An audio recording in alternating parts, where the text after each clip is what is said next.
Hi guys, in this video I want to talk about my main peripheral loadout going for the next year. First, let's talk about my keyboard. It is a DZ60 hot swap in a Tofu case, dark purple Tofu case from KBDfans. It has a brass plate which I'd like to change at some point, and the switches are lubed NK creams and Durock V2 stabs, also lubed. The keycaps are Domikey black on white with a polar bear aluminum escape key, and it has served me really well for the past 3 years or so, and just recently I flashed it to 1000 Hz. It is a solid performer in gaming and at work, and I have no issues with it, but I also have a Wooting coming in early March, which is the single peripheral purchase I'm most stoked about. I'm eager to dip my tiny paintbrush in lube once more and make it the best I can, so stay tuned for that. Next up, the mice. I mostly use the Razer Deathadder V3 Pro with the hyperbolic dongle because it is just so damn comfortable and the performance is great. During these winter months I found the coating to be somewhat slippery since my hands get so dry, so I have installed the red core-pad grips and they feel really nice. I recently have also been using my modded GPX Superlight with the 3D printed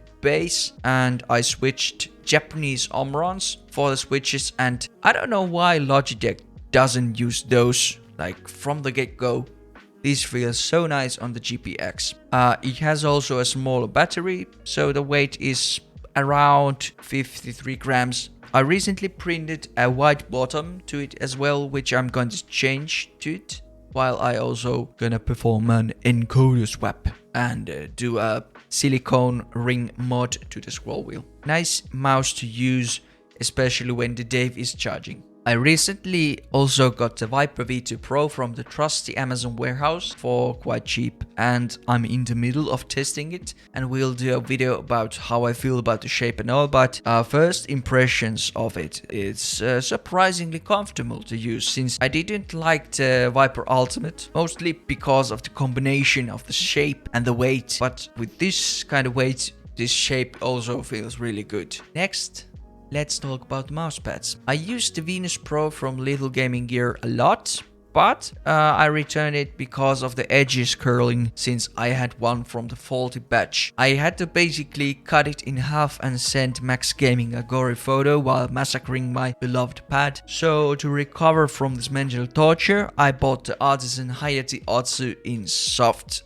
and it is an all-around very good balanced pad in my opinion. Truthfully, I expected more from it and was a bit disappointed how the surface felt. I personally prefer a bit more feedback from the texture, but I still perform very well with it and mostly have been using it. I have also somewhat rekindled my love with the Hien XSoft and began to learn how to use the softness of the base to my advantage. At the same time, I have noticed my aim to become a bit more free in tight situations on every pad, since I have needed to focus more on the pressure I put on my mouse while gaming. The third pad I have been using more is the X-raypad Aqua Control 2 Sakura edition. I got this pad in summer, and at first it felt too fast, so I just set it aside and forgot about it. But lately I have been focusing a lot more on aim training and decided to take it out and try how it felt, and I was really surprised of the performance. The surface provides almost the same level of static and dynamic friction as the Venus Pro, so it feels and performs really well. One gripe I have with it is the stitching, which has developed some fraying on the edges, on the spots my arm meets the pad. Yeah, for the price you can't expect artisan level stitching, but this is a top tier mousepad pick and doesn't cost nearly as much as the artisan pads I own, so I decided to talk about it as well. It is a really good pad.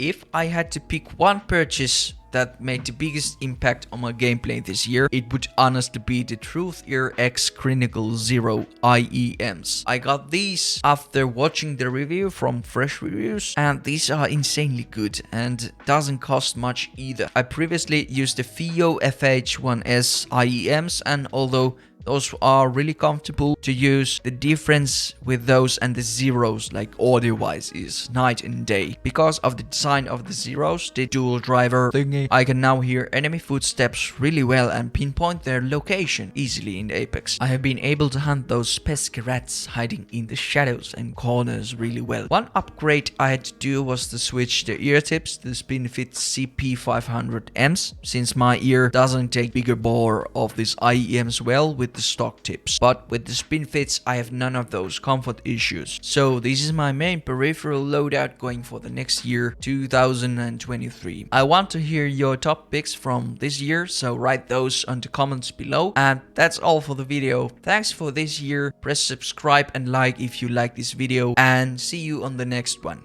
Goodbye. Peripheral.